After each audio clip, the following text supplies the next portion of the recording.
acantilado, tenemos que llegar a la mitad del acantilado y vamos a rescatar un paciente.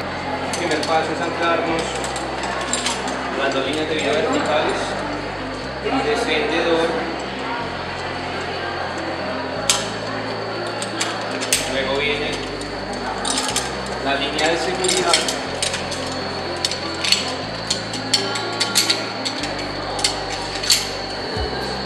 o línea de vida.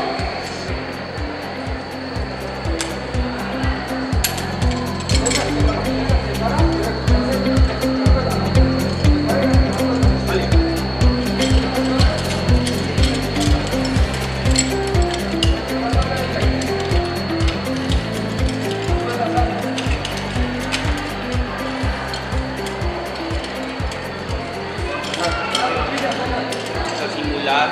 descenso hasta el fondo del acantilado, luego hacemos un acceso por fuerzas y desde la mitad del sistema nos vamos hasta el otro punto de clase, que es el arco que está en el